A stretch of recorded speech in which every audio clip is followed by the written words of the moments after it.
Hi hello అండి, అందరికీ నమస్కారం. కడిమిలీలా ఛానల్కి వెల్కమ్ అండి. కడిమిలీలా ఛానల్ అందరూ సబ్స్క్రైబ్ చేసుకోండి. ఇప్పుడైతే రవ్వ లడ్డు చేద్దాము. ఎంతో టేస్టీగా ఇంట్లో చేసుకున్న నెయ్యితో ఇలా చేసుకొని రవ్వ పిల్లలకి స్నాక్స్ లాగా టైంలో ఒకటి అలా తిన్నా కూడా చాలా బాగుంటుంది. ఏదో ఒకటి ఇంట్లో తినడానికి ఉంటే పిల్లలకి బాగుంటుంది కదండి. సో ఇప్పుడైతే రవ్వ లడ్డు చేసుకుందాము. ఎలా చేసుకుందామో చూద్దాం. ఇప్పుడు నిన్న నెయ్యి కాంచుకున్నాం కదండి, దాంతోనే ఇప్పుడు రవ్వ లడ్డు అయితే చేయబోతున్నాము. చూడండి ఎంత బాగుందో, ఫ్రెష్గా నెయ్యి. సో దీన్ని ఇప్పుడు ప్యాన్లోకి వేసేస్తున్నాము.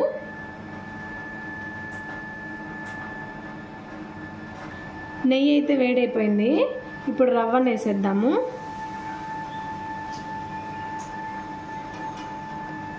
దోరగా వేయించుకోవాలి.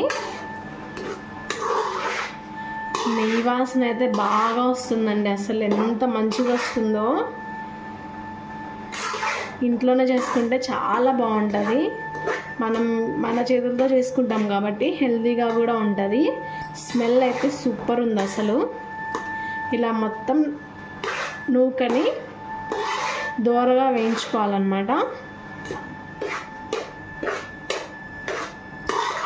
దీన్నైతే ఇప్పుడు సిమ్లో పెట్టేసుకొని షుగర్ని తీసుకుందాము. ఏ గ్లాస్తో అయితే రవ్వ తీసుకున్నామో అదే గ్లాస్తో అనమాట. 3 గ్లాసులు రవ్వ తీసుకున్నాను. సో నేనైతే 2 గ్లాసులు చక్కెర వేస్తున్నాను. నేను కొంచెం చక్కెర అయితే ఓకే. మీరు కొంచెం షుగర్ ఎక్కువ తినే వాళ్ళైతే కొంచెం ఎక్కువ వేసుకోండి. నూక అయితే చిన్నగా వేగుతుంది. దోరగా వేయించేసుకోవాలి. రవ్వ అయితే దోరగా వేగిందండి. ఇప్పుడైతే చక్కెరని యాడ్ చేసుకుందాము.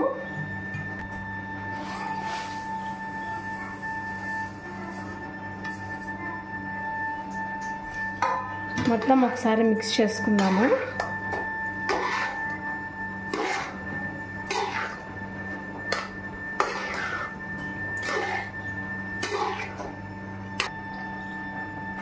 కొంచెం నెయ్యి యాడ్ చేసుకుందాము. నెయ్యితో, హోమ్మేడ్ నెయ్యితో రవ్వ లడ్డు టేస్ట్ సూపర్ ఉంటాయి.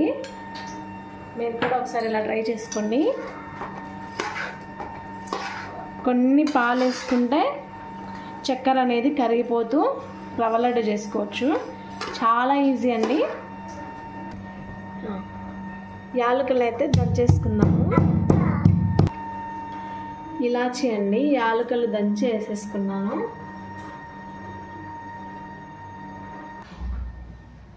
ఇప్పుడైతే కాచి చల్లార్చుకున్న పాలను వేసేసుకోవాలి. ఎక్కువ పట్టవు, కొన్ని వేసుకున్నాము. ఎందుకంటే చక్కెర కరుగుతూ వస్తుంది కాబట్టి ఉండలు చేసుకోవడానికి చక్కెర కరుగుతూ వస్తుంది. సో ఈజీ అయిపోతుంది. ఇలా మొత్తం కలిపెట్టేసుకోవాలి. మొత్తం మిక్స్ చేసుకుంటే చక్కెర చిన్నగా కరుగుతూ వస్తుంది. చూడండి, రవ్వ ఎక్కడా కూడా మాడలేదు. దూరగా వేయించుకోవాలి. జస్ట్ సిమ్లో పెట్టేసి చక్కెర, పాలు ఇలా మొత్తం మిక్స్ చేసేసుకోవాలి. స్పూన్తో కొంచెం కంఫర్ట్ లేదండి, సో అందుకని నేను చేత్తోనే కలుపుతున్నాను. చూడండి, కొంచెం షుగర్ అనేది కరుగుతూ వస్తుంది. సో ఇప్పుడు దీన్ని ఉంటలు చేస్తే ఉంటలు వచ్చేస్తాయి. డ్రై ఫ్రూట్స్ వేయించుకొని వేసుకుంటే బాగుంటుంది. ప్రజెంట్ మా దగ్గర లేవు, సో అందుకని డ్రై ఫ్రూట్స్ ఏం వేయలేదు.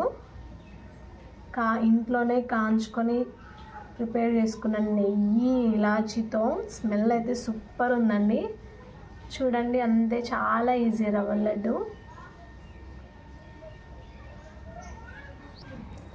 చూడండి, మనం చిన్నగా కలుపుతుంటేనే చక్కెర కరిగిపోయి మెత్తగా అయిపోతుంది. ఉండలు అనేది చాలా ఈజీగా వచ్చేస్తున్నాయి.